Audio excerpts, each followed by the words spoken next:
किसी व्यक्ति को किसी पद पर बैठाया जाता है और उसको शुभकामना देने के लिए अगर कोई पत्र लिखता है तो क्या वो शुभकामना पत्र लिखने वाला व्यक्ति उसको बनाने वाला बन जाता है?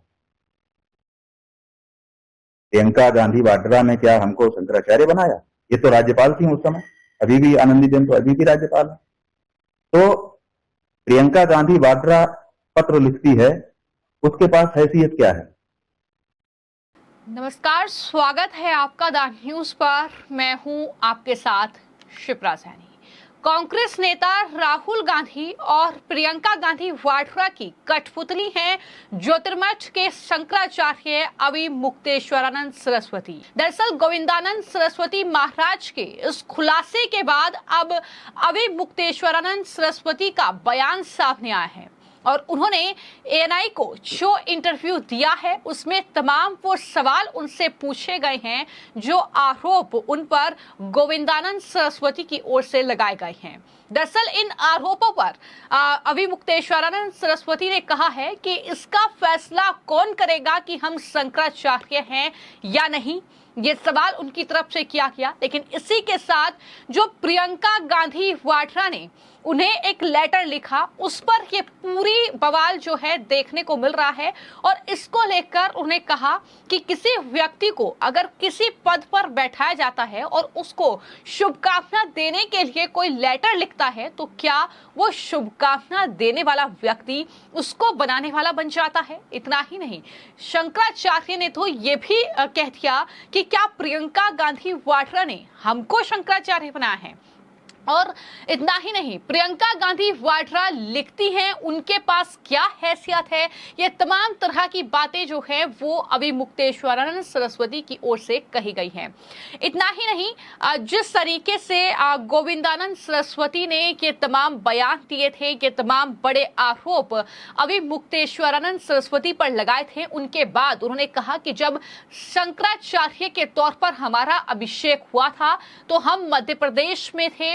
मध्य प्रदेश में यह अभिषेक हुआ था जहां पर मध्य प्रदेश के मुख्यमंत्री उस वक्त जो थे शिवराज सिंह चौहान वो भी थे। आनंदीबेन पटेल का जिक्र वो कर रहे हैं, प्रधानमंत्री नरेंद्र मोदी भी वहां पर गए थे, उन सब ने लेटर लिखा था। तो उन्होंने सवाल किया है कि क्या प्रियंका गांधी वाड्रा की हैसियत है कि हमें शंकराचार्य बनाए या मोदी की हैसियत है कि हमें शंकराचार्य बनाए, यानी ताकत किसके पास ज्यादा है, ये सवाल उनकी तरफ से किया गया है। तो कुल मिलाकर एएनआई ने जब बातचीत अविमुक्तेश्वरानंद सरस्वती से की, जब उनसे सवाल दागे तो जाहिर तौर पर उनकी बौखलाहट भी देखने को मिली। वो उल्टा एएनआई पर ही बरस पड़े और किस तरीके से उन्होंने सवालों का जवाब दिया, सुनिए। किसी व्यक्ति को किसी पद पर बैठाया जाता है और उसको शुभकामना देने के लिए अगर कोई पत्र लिखता है तो क्या वो शुभकामना पत्र लिखने वाला व्यक्ति उसको बनाने वाला बन जाता है? प्रियंका गांधी वाड्रा ने क्या हमको शंकराचार्य बनाया? हम जब शंकराचार्य बने तब उन्होंने एक शुभकामना पत्र लिखा। जब आपके देश के प्रधानमंत्री का शपथ ग्रहण समारोह होता है, वहां विपक्ष के नेता बैठे रहते हैं, तो क्या वो बनाने के लिए बैठे रहते हैं? इतनी सी बात आप नहीं समझते हो और आप आगे बढ़ाते हो और हमसे भी आकर के प्रश्न पूछते हो। जब प्रियंका गांधी वाड्रा ने पत्र लिखा उसी समय आनंदीबेन पटेल ने भी हमको पत्र लिखा, उसी समय अनसुईया उइके ने भी हमको पत्र लिखा। ये तो राज्यपाल थी उस समय, अभी भी आनंदीबेन तो अभी भी राज्यपाल है। तो प्रियंका गांधी वाड्रा पत्र लिखती है, उसके पास हैसियत क्या है? जिस समय हमारा अभिषेक हुआ ज्योतिष पीठ के शंकराचार्य के रूप में, उस समय मध्य प्रदेश में यह हुआ। मध्य प्रदेश के मुख्यमंत्री शिवराज चौहान थे, भाजपा के थे, वहां आए हुए भी थे जिस जगह पे ये कार्य हुआ। उसके बाद प्रधानमंत्री नरेंद्र मोदी जी थे, बहुमत के प्रधानमंत्री 2-0 वाले थे, ये 3-0 वाले नहीं, 2-0 वाले, 300 से पार वाले प्रधानमंत्री थे। उन्हीं की पार्टी की उत्तर प्रदेश की राज्यपाल आनंदीबेन थी, उन्हीं की पार्टी की अनसुईया उइके छत्तीसगढ़ की राज्यपाल थी और दूसरे बहुत सारे दूसरे नेता थे जो अलग अलग मंत्रालयों में थे। इन सब की उपस्थिति में इन सब के पत्र हमारे पास आए, तो क्या इन सब लोगों ने हमको मिलकर बनाया होगा कि प्रियंका वाड्रा ने? किसके पास ज्यादा ताकत थी, आप बताओ। उस समय सत्ता में जो लोग थे, प्रदेश और देश की और राज्यपाल जैसे संवैधानिक पदों पर बैठे हुए लोग थे, उन्होंने जो पत्र लिखे उसमें ज्यादा ताकत थी कि प्रियंका गांधी वाड्रा के पत्र में ज्यादा ताकत थी, बताइए। तो जब जब सब लोग लिख रहे हैं, उसी में प्रियंका गांधी वाड्रा भी है, वो भी देश की नागरिक है, वो समझती है कि शिष्टाचार क्या होता है। शंकराचार्य जी के नए शंकराचार्य का अभिषेक हुआ है, तो मुझे भी एक शुभकामना का पत्र भेजना चाहिए, प्रणाम अपना भेजना चाहिए, आशीर्वाद लेना चाहिए। तो जैसे सबने भेजा, सभी नेताओं ने भेजा, वैसे उसने भी भेजा। इतने मात्र से, एक शुभकामना पत्र को दिखा देने मात्र से आप कह दे रहे हो कि उन्होंने हमको बना दिया और वो जो कह रही है वही हम कर रहे हैं। तो अगर पत्र जिसने हमको भेजा वो जो कह रहा है वही कर रहे हैं, तो भैया हमको तो पत्र बड़े बड़े लोगों ने, अभी हमने नाम गिना दिए कुछ, उन्होंने भी भेजे हैं, तो वो भी जो कह रहे होंगे वही हम कर रहे होंगे। ये आशय क्यों नहीं निकालते हो? तो ये सब बातें ऐसी हैं कि मतलब बहुत मूर्खतापूर्ण बातें हैं। आप पूछ रहे हो, यही हमको आश्चर्य, खैर पूछ लो। उन्होंने क्योंकि अपशब्द तक आपके लिए बोले, ठीक है ना, अपशब्द बोल रहे हैं, मौजूद है। तो उन अपशब्दों को अपने कैरियर पर चढ़ा करके फैला तो आप रहे हो ना, कोई बात नहीं, आगे पूछो।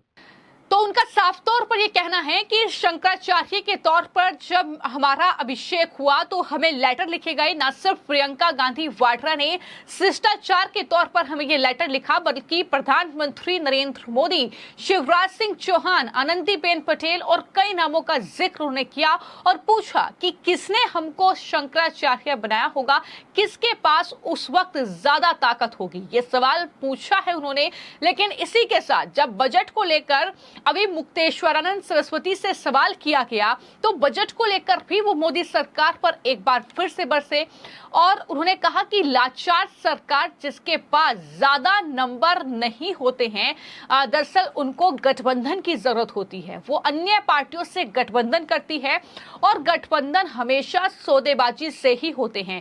1 नंबर और 2 नंबर से सौदेबाजी होती है, ये आप जानते हैं कि ये सौदेबाजी कैसे हुई होगी। यानी जो बिहार और आंध्र प्रदेश के लिए जो घोषणाएं इस बजट में सरकार ने की है, उसको लेकर अभी मुक्तेश्वरानंद सरस्वती जो है एक बार फिर से सरकार पर बरसे हैं। क्या कुछ उन्होंने इस बजट को लेकर कहा है, सुनिए। ये है कि सब जानते हैं कि जब लचर सरकार, माने बहुमत जब नहीं मिलता है किसी पार्टी को, तो हर पार्टी जिसके पास ज्यादा नंबर होते हैं उसको दूसरी पार्टियों से गठबंधन करना पड़ता है, और गठबंधन तो सौदेबाजी से ही होता है। और जिन लोगों से हुआ है वो कोई ऐसे उनके स्वाभाविक सहयोगी नहीं थे, पहले टकराहट हो चुकी थी, एक दूसरे के ऊपर आक्षेप प्रत्याक्षेप हो चुके थे जो आप लोगों के द्वारा मीडिया में चलाए गए। तो ऐसे जिनके साथ हमारे आक्षेप प्रत्याक्षेप हो चुके हैं, सीधे नाम ले लेकर के जिसके अब्यूज हम कर चुके हैं, अब शब्द हम बोल चुके हैं, उनके साथ हमको गठबंधन करना पड़ रहा है। इसका मतलब प्रेम भाव से तो हो नहीं रहा है, कहीं न कोई सौदेबाजी से ही हो रहा है। अब वो सौदेबाजी 2 तरह की होती है, कुछ अंदर से होती है, कुछ बाहर से होती है। आजकल अपने देश में चलन पड़ गया है कि अगर रजिस्ट्री कराने जाओ, बातचीत करो किसी से, तो कहता है कि कितना 1 नंबर से, कितना 2 नंबर से, है ना। तो कुछ लिखा पढ़ी में आ जाता है और कुछ बिना लिखा पढ़ी में रह जाता है। तो ऐसे ही जो गठबंधन बना होगा उसमें कुछ लिखा पढ़ी में होगा, कुछ गैर लिखा पढ़ी में होगा। तो ये तो इसमें क्या बोलना है, अभी तो सब अंडरस्टूड है, सब लोग जानते हैं कि आज की राजनीति। देखिए ना, एक वक्तव्य हमारे जवाब में एक सांसद का आया, उन्होंने कहा कि अगर हमने विश्वासघात की बात की थी कि नहीं करना चाहिए, उन्होंने कहा कि अगर हम ये सब नहीं करेंगे तो क्या गोलगप्पा बेचेंगे। तो इसका मतलब वो मान के चल रहे हैं कि हम ये सब करने के लिए ऑथराइज्ड हो चुके हैं, हम तो राजनेता हैं, हम तो कुछ भी कर सकते हैं, हमारे लिए पाप क्या होता है, हमारे लिए पुण्य क्या होता है। तो जहां ऐसी मानसिकता हमारे देश के नेताओं की बन चुकी हो, वहां पर इतना करोड़, इतना 100 करोड़ दे दिया, ये कोई बहुत बड़ी बात हम नहीं समझते। तो आपको मैं जानकारी दे दूं कि दरअसल अभी मुक्तेश्वरानंद सरस्वती पिछले कई महीनों से काफी ज्यादा सुर्खियों में है। सबसे पहले वो तब सुर्खियों में आए जब राम मंदिर का उद्घाटन हुआ, उसके बाद उन पर कांग्रेसी होने तक का आरोप लगे, और अब जब वो अंबानी की शादी में शरीक हुए तो वहां पर प्रधानमंत्री ने उनके पांव छुए।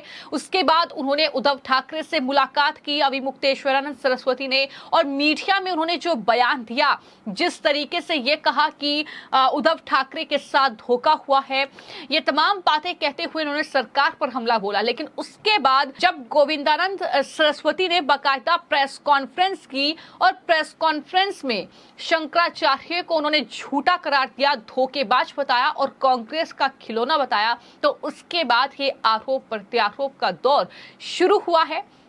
हालांकि गोविंदानंद सरस्वती ने तो इस बात का खुलासा भी कर दिया कि दरअसल उन्हें शंकराचार्य कहना ही नहीं चाहिए क्योंकि वो फर्जी बाबा हैं, और ये भी कहा कि शंकराचार्य तो दूर की बात है, उन्हें कहना गलत होगा शंकराचार्य। और कांग्रेस पर हमला बोलते हुए उन्होंने कहा कि अभी मुक्तेश्वरानंद सरस्वती को एक मोहरे के तौर पर कांग्रेस पार्टी इस्तेमाल कर रही है, और उन्हीं तमाम आरोपों का जवाब जो है पूरा देश सुनने वाले बात हैं।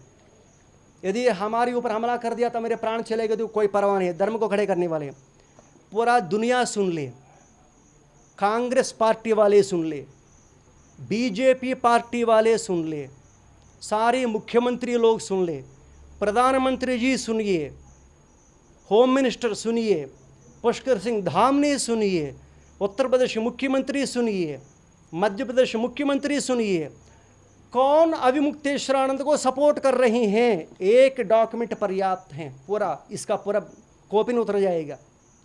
अभी गलत मत समझिए, हमारी गुरुजी के ऊपर भी लोग इल्ज़ाम लगाते थे कांग्रेस का है, परंतु गुरुजी एक सिस्टमेटिक धर्म के काम करते थे। अभी अविमुक्तेश्वरानंद को संपूर्ण रूप से बैकअप दे रहे हैं कांग्रेस पार्टी। लिख लीजिए, आप हमसे पूछे कि क्या प्रमाण है, आपके सामने रख रहे हैं लेटर, हमें जूम कीजिए, आपके सामने रख रहे हैं लेटर। जब हमारा पूज्य गुरुदेव ब्रह्मलीन हो जाता है, ये लोग क्या करेंगे, पार्टी वाले लोगों को बोल लेते थे, आप ऐसे लेटर लिख लीजिए। पार्टी वाले क्या करेंगे, कौन, कांग्रेस पार्टी वाले लोग अविमुक्तेश्वरानंद को लेटर लिख लेता है। ये लेटर लेकर अविमुक्तेश्वरानंद क्या करेंगे, सुप्रीम कोर्ट पहुंच जाएंगे। किसका लेटर है मालूम है आपको, पढ़कर सुनाएंगे। All India Congress Committee, Priyanka Gandhi Vadra, general secretary. Letter कब लिखा, 13 सितंबर 2022, revered Shankaracharya Avimukteshwaranand Saraswati ji. Who is writing this, कृपया कांग्रेस वाले सभी लोग सुन लीजिए, प्रियंका वाड्रा आप भी सुन लीजिए। प्रियंका वाड्रा जी को समझा रहे हैं हमें, सुप्रीम कोर्ट में केस चल रही है, सुप्रीम कोर्ट स्टे लगा दिया था। आप अविमुक्तेश्वरानंद को शंकराचार्य के रूप में संबोधित करते हुए कैसे पत्र लिखा। अविमुक्तेश्वरानंद सरस्वती ने दिया है, लेकिन कुछ इस तरीके से उन्होंने प्रियंका गांधी वाड्रा का बचाव करते हुए सरकार को एक बार फिर से घेरा है और ये बताया है कि वहां पर बीजेपी के नेता और यहां तक कि प्रधानमंत्री भी मौजूद थे। इस पूरे मामले को लेकर आपकी क्या राय है, हमें कमेंट बॉक्स में जरूर लिखें। धन्यवाद।